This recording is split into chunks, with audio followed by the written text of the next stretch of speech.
नमस्कार और स्वागत है आपका आज के वीडियो में। तो बर्थ चार्ट एनालिसिस के सीरीज़ में मैं कुछ दिनों पहले रणवीर अलाहाबादिया उनका एक पॉडकास्ट देख रहा था अरुण पंडित जी के साथ। तो वहाँ पे मुझे उनका जो बर्थ चार्ट है उसका क्लू मिला, उसके सारी डिटेल्स मिले। तो आज मैं उनका चार्ट आपके साथ शेयर करने वाला हूँ। तो जो बर्थ डिटेल मुझे मिला था दैट इज़ 1 जून 1993। और 1 जून से आप देखिए कि जो नंबर 1 होता है तो विच स्पेसिफिकली इंडिकेट्स कि अगर आपका जो मूलांक होता है वो 1 पे आ जाए तो you are more of kind of leader, और बहुत जल्दी आप वो लीडिंग पोजीशन पे आ जाते हो अपनी लाइफ में।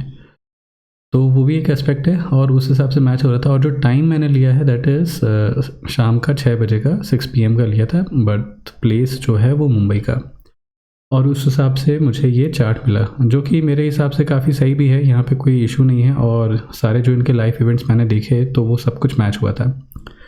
तो अब इनका जो बर्थ चार्ट है वो एनालिसिस करके देखते हैं। तो सबसे पहले यहाँ पे देखिए कि एक वृश्चिक लगन का साइन है। वृश्चिक लगन का क्या है ना कि चीज़ों को थोड़ा घुमा फिरा करके करने में ये लोग ज़्यादा अच्छे होते हैं। तो वृश्चिक का जो साइन होता है दैट इज स्कॉर्पियो, और स्कॉर्पियो जो उसका जो इनहेरेंट नेचर होता है वो ऐसा होता है कि it is more of a manipulative type, चीज़ों को घुमा करके करना और चीज़ों को ट्विस्ट एंड ओरिएंट करके करना, उस टाइप का वो रहता है। अच्छा, मेष वाला जो मंगल होता है उसका थोड़ा अलग नेचर है। That is pretty straight forward, upfront, और मतलब कि एकदम किसी को कन्फ्रंट करने वाला। जो वृश्चिक वाला होता है that is more oriented towards politics, जो पॉलिटिकली थोड़ा इंक्लाइंड होकर के, पॉलिटिकली करेक्ट होकर के, मैनिपुलेटिव होकर के, डिप्लोमेटिक होकर के वो चीज़ें चलाता है। क्योंकि यहाँ पे वो जल तत्व राशि वाला वो जो एस्पेक्ट है वो आ जाता है। तो इसीलिए जल तत्व में क्या हो जाता है ना कि फिर जो आपका अग्रेशन होता है या फिर आप जिस तरह से चीज़ों को चेस कर रहे हो उसमें थोड़ा एक पॉलिटिकल एंगल आ जाता है। अब यहाँ पे देखिए लग्न में राहु बैठा हो, तो राहु क्या करता है कि जहाँ पे भी राहु हो वहाँ पे आपको अटैचमेंट दे देता है, केतु जहाँ पे हो वहाँ पे डिटैचमेंट दे देता है। तो राहु यहाँ पे लग्न में है तो एक तो ये कि सेल्फ ऑब्सेस्ड इंसान को थोड़ा बना देता है कि मेरे लुक्स है, मेरा पर्सनालिटी है, मेरे पास ये गाड़ी है, मेरे पास इतना बैंक बैलेंस है, मेरी इतनी इनकम है, मेरा इतना पोजीशन है। तो ये एक लेवल ऑफ सेल्फ ऑब्सेशन होता है। अगर आप इनके पुराने जो वीडियोस देखोगे जो अराउंड 2014, 15, 16 के आसपास का जो इन्होंने शुरू किया था, तो उस वाला फेज में अगर आप देखेंगे तो फिर वहाँ पे एक लेवल ऑफ सेल्फ ऑब्सेशन दिखेगा कि यार ऐसे कर लेते हैं, वैसा हो जाता है। लेवल ऑफ मैनिपुलेशन भी दिखेगा आपको कि ये ऐसा है वैसा है। तो वो एक एस्पेक्ट है जो इनिशियल फेज में आपकी लाइफ में, और लग्न चार्ट में अगर ये है तो फिर वो तो इनिशियल फेज में आपके रहता है।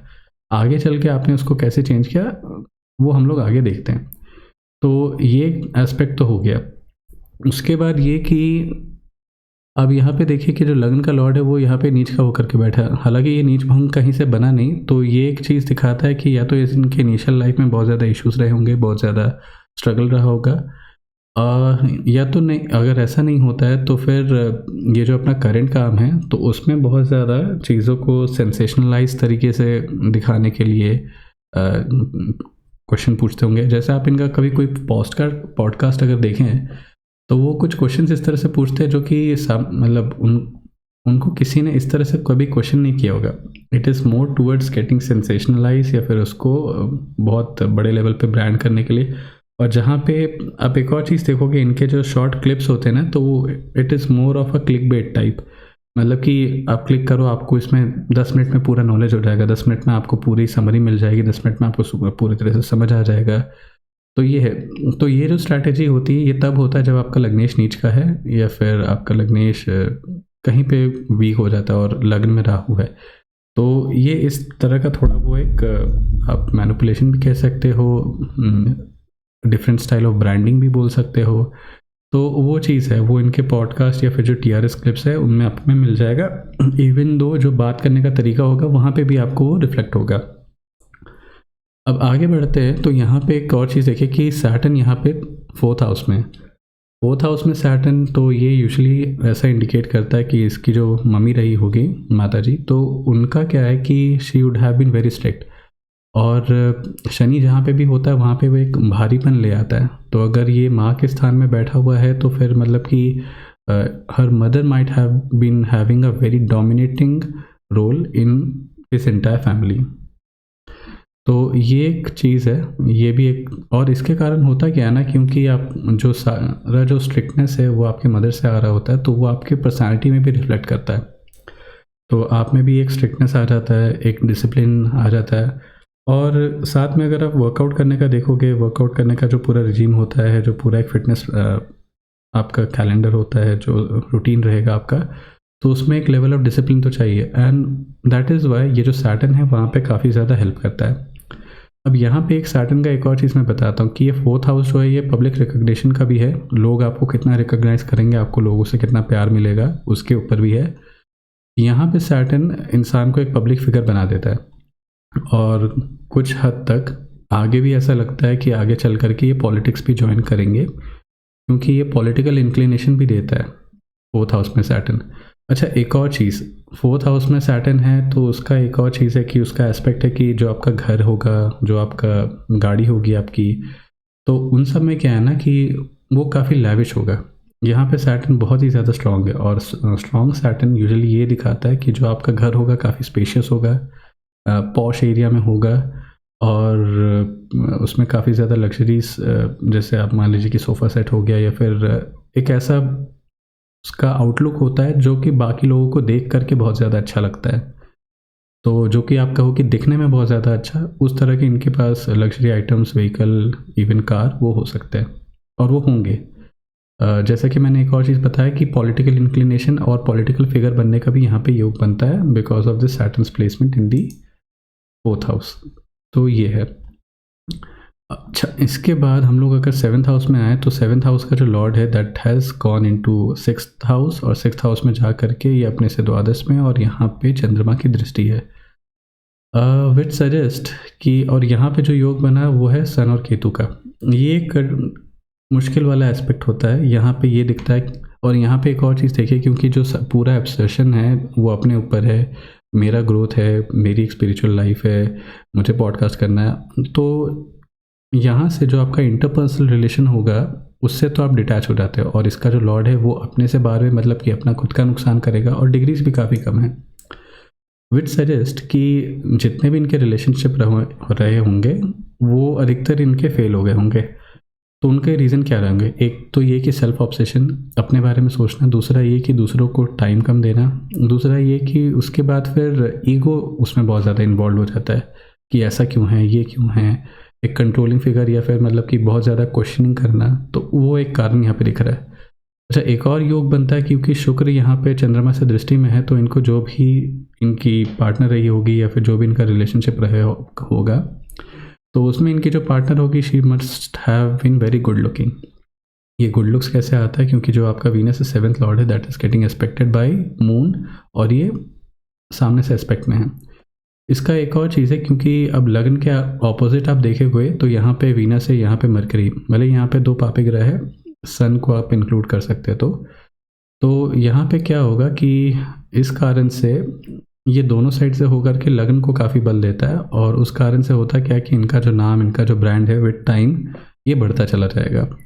तो कोई भी अगर इस तरह का पैटर्न बन रहा है, अगर आपके लगन के ऑपोजिट में बहुत ज़्यादा शुभ ग्रह है और वो लगन को बल दे रहे हैं, तो मतलब कि आप अपने आसपास इस तरह का सिनेरियो या फिर इस तरह का कंफर्ट आप बना देते हो कि आप थ्रू आउट द लाइफ बहुत ज़्यादा ग्रो करते हो। और इसका ठीक उल्टा होता है, अगर यहाँ पे पाप का त्रियोग बन जाए तो आप काम ही ऐसा करते हो कि लोग आपसे चिढ़ जाए। तो ये है। तो बिकॉज ऑफ इस वर्क और बिकॉज ऑफ इस इंटेलेक्ट, या फिर जिस तरह से इन्होंने जो काम किया है, तो इनका जो स्टेटस है, इनका जो कैलिबर है आप कहिए, या फिर जो सोसाइटी में पोजीशन है, वो काफ़ी ज़्यादा बढ़ने वाला है बिकॉज ऑफ दिस पोजीशन। हालांकि अगर रिलेशनशिप के एस्पेक्ट से मैं देखूँ so it is more around कि अगर आप किसी का इंटरव्यू ले रहे हो, किसी से बात कर रहे हो, then it is a different aspect. लेकिन इंटरपर्सनल रिलेशन के हिसाब से यहाँ पे जो वीनस का प्लेसमेंट बना है that is not very good, which even indicate कि कोई भी अगर इनका रिलेशनशिप होता है तो वो कुछ टाइम तक चलेगा, उसके बाद नहीं चलेगा। तो ये थोड़ा एक हार्श एस्पेक्ट है, but I think he has accepted this as part of his life, और इसीलिए I think he is not exploring it any more. आगे हम लोग दशा वाले एस्पेक्ट में देखेंगे कि कब इनका रिलेशनशिप रहा होगा और कब वो टूटा भी होगा। एक और चीज़, जो ये मरकरी यहाँ पे बैठा हुआ है इन दी 8th house, so which is a very, आप ये कह सकते हो कि इस लगन के लिए अच्छा है, अनएक्सपेक्टेड गेन्स देने के लिए अच्छा है। आपकी जो कन्विंसिंग एबिलिटी होती है दूसरों को कन्विंस कर पाने की, तो वो भी यहाँ पे काफ़ी अच्छी होती है। अनएक्सपेक्टेड गेंस का ये मैंने बोला वो भी है। और ये जो क्वालिटीज़ है इस कारण से, because you are always dedicated towards your work, जो आपका कद है सोसाइटी में, जो लोग आपको जितना मानेंगे वो विद टाइम आगे बढ़ता चला जाएगा। इस चार्ट में जो सबसे अच्छा एस्पेक्ट है वो ये है Jupiter's placement in the 11th house. और जुपिटर यहाँ पे देखिए तो एक धन योग बना रहा है, तो 5th लॉर्ड होकर के 2nd लॉर्ड होकर के 11th हाउस में बैठा है। और ये बहुत ही अच्छा कॉम्बिनेशन बना, जो कि एक तरह से इंसान को काफ़ी ज़्यादा जनरस बनाता है। अच्छा, 11th हाउस का जो जुपिटर है इसमें यूजुअली मैंने देखा कि क्योंकि इसकी जो दृष्टि है वो 7th हाउस पे आती है, तो 11th का जो जुपिटर है that makes the person very generous भी होता है। और साथ ही साथ आप ऐसा भी समझिए कि इंसान को एक गिवर बना देता है, वो दूसरों के लिए करना चाहता है, कम्युनिटी सर्विस करना चाहता है।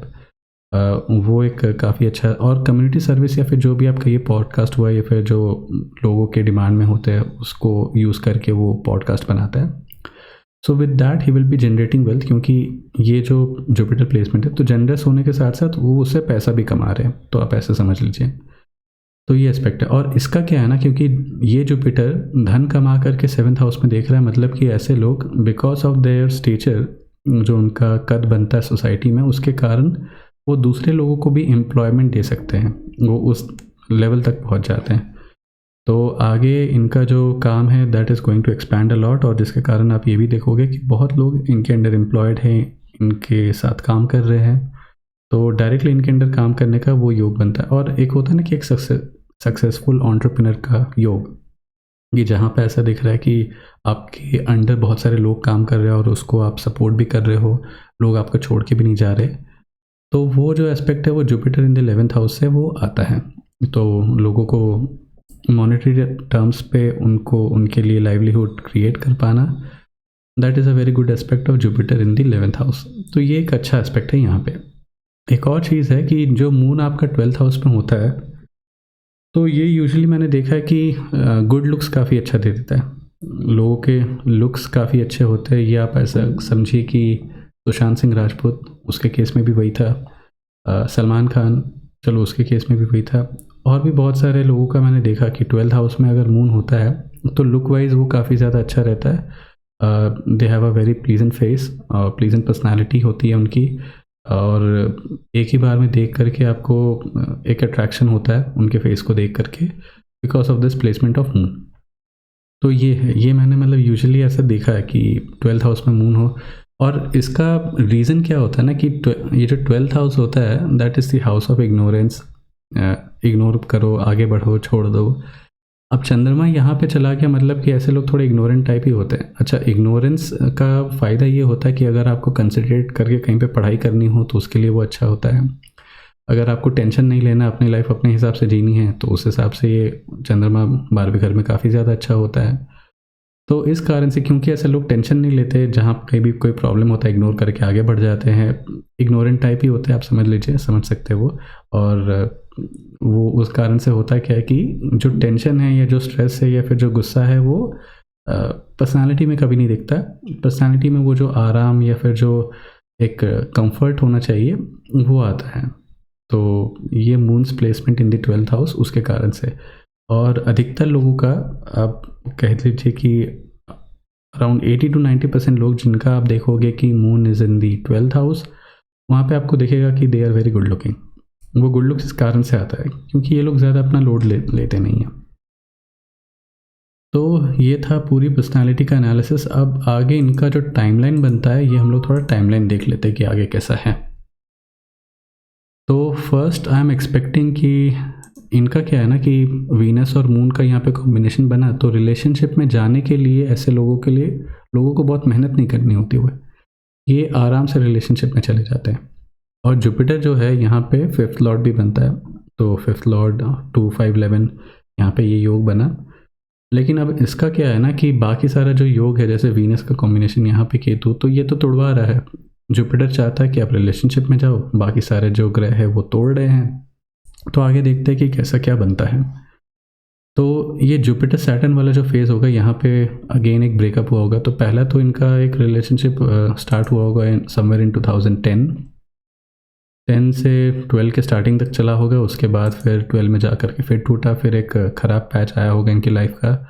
And this would have made him even more disciplined, committed, और ये अपने हिसाब से फिर और ज़्यादा लाइफ को लेकर के चलते होंगे। This should have been a kind of a mediocre phase, और यहाँ पे फिर से एक रिलेशनशिप ब्रेकअप यहाँ पे दिखाई दे रहा है। केतु यहाँ पे 7th हाउस में है, और केतु नेचुरली एक सेपरेटिव प्लैनेट होता है, और अगर आपके कुंडली में योग बना है फॉर अ सेपरेशन, तो केतु से अच्छा फेस होता नहीं है शादी तोड़वाने का, या फिर आप कहिए कि रिश्ता तोड़वाने का। तो here also I am expecting कि यहाँ पे ऐसा कुछ रहा होगा। तो ये दोनों मेन फेजेस है। उसके बाद तो जो बीच में रहा होगा मरकरी वाला, तो वहाँ पे it is more of kind of an off and on and off type. तो उतना सीरियस या फिर वैसा कुछ यहाँ पे थोड़ा मुश्किल है। या फिर इन केस मान लीजिए कि यहाँ पे रहता है towards the end of mercury phase, क्योंकि मरकरी वाला जो ये फेज़ होता है मार्स से लेकर के सैटर्न वाला, तो यहाँ पे कुछ एक सीरियस शुरू हो जाता है समवेयर इन 16 to 17। अच्छा, ये डेट्स का क्या है कि टाइमिंग का मैंने 6 बजे का लिया, तो हो सकता है कि टाइमिंग का थोड़ा इधर उधर हो, बट बाय एंड लार्ज जो मुझे लगता है कि मरकरी के एंड में जा कर के फिर कोई एक रिलेशनशिप इनका आगे बढ़ा होगा, और फिर ये केतु वाले फेज़ में जा कर के वापस से टूट गया। अच्छा, यहाँ पे जा कर के अगर आप देखें तो 2018 ऑनवर्ड्स आई डोंट थिंक कि फिर वो रिलेशनशिप में इवन दो गए भी होंगे, तो यहाँ पे जा कर के फिर 2020 में जा कर के वो टूटा होगा। 2020 में एक फिर से एक रफ पैच आ रहा है, 19-20 में दोनों में, तो यहाँ पे वो दिख रहा है। करियर के एस्पेक्ट से देखें तो 2018 से इनका करियर काफ़ी अच्छा रहा होगा। ये जो भी इनका ब्रांड है, जो मॉन्की वाला या फिर जो भी पॉडकास्ट करते हैं, तो यहाँ से 2018 ऑनवर्ड्स इसने काफ़ी ज़्यादा ग्रो किया होगा। 2021 यहाँ पे भी काफ़ी अच्छा ग्रोथ दिख रहा है। एंड रिसेंटली आप लोगों ने देखा that he has been recognised by prime minister of our country, तो वो भी एक काफ़ी अच्छा फेज़ है which happened in this Rahu phase. तो ये जुपिटर तो इनका काफ़ी अच्छा है, और जुपिटर के फेस में काफ़ी कुछ अच्छा होना है, ये चीज़ दिख रहा है। और यहाँ पे मेरा जो एक्सपेक्टेशन है वो ये है कि अगले 2 साल में 2024-25 ये 2 साल इनके लिए काफ़ी ज़्यादा अच्छे रहने वाले, काफ़ी ज़्यादा ग्रोथ होने वाला है इनका। और रणवीर अलाहाबादिया ऐसा ब्रांड आप देखने वाले हैं इनको, तो इनका एक अपना बड़ा सा एक ब्रांड होगा, तो काइंड ऑफ इनकी एक कल्ट फॉलोइंग भी हो जाएगी तब तक, मुझे ऐसा लगता है। तो ये एक इंडिकेशन आ रहा था इनके चार्ट से। प्रॉब्लम क्या है? तो प्रॉब्लम यहाँ पे क्या है कि इसके बाद 2026 में मुझे ऐसा लग रहा है कि he will start having a political inclination. उसका रीज़न क्या है कि शनि यहाँ पे चौथे घर में बैठा है, एंड चौथा घर ऐसे सेट की पब्लिक रिकग्निशन का होता है, तो पब्लिक फिगर तो ये है ही, लेकिन साथ ही साथ ये जो सैटर्न होता है ये पॉलिटिकल फिगर्स के साथ एसोसिएशन, पॉलिटिकल कॉन्टैक्ट्स, और साथ ही साथ पॉलिटिशियंस के साथ या फिर पॉलिटिक्स में खुद भी होना, ये भी इंडिकेट करता है। 2026 जो साल है, तो यहाँ पे ऐसा लग रहा है कि he will start a new venture, लेकिन वो जो वेंचर शुरू करेंगे तो वहाँ पे कुछ प्रॉब्लम आने वाला है। सो 2026, 27 और काइंड ऑफ 28 भी आप ये देखोगे कि उन्होंने कोई वेंचर शुरू किया, लेकिन वो बहुत अच्छा चल नहीं रहा। मैं एक एग्जांपल आपको देता हूँ। शाहरुख खान ने कोलकाता नाइट राइडर्स की टीम खरीदी थी 2008 के आसपास, और 2008 से जो हमारा IPL शुरू हुआ था वो, अब वहाँ पे क्या है, 8 से शुरू हुआ था या फिर 9 से, शायद 8 से, आई थिंक 8 से ही हुआ था। लेकिन वो जो पहला 3 साल था KKR का, 2008, 2009 एंड 2010, तो ये 3 साल अच्छे नहीं रहे थे। और शाहरुख खान का भी अगर आप ऐसे देखो तो जो बहुत सारे फिल्म्स वो कर रहे थे, तो कुछ फिल्म्स हिट हो रही थी, कुछ नहीं हो रही थी, लेकिन जो एक ओवरऑल कमर्शियल सक्सेस होना चाहिए था, तो वो हो नहीं रहा था around that time, at least from KKR's perspective. तो वो चीज़ था, और उसका बहुत सारा रीज़न ये भी था कि अगर आप KKR का उस वक्त का जर्सी देखोगे तो वो पूरा काला टाइप होता था, which is representation of Saturn.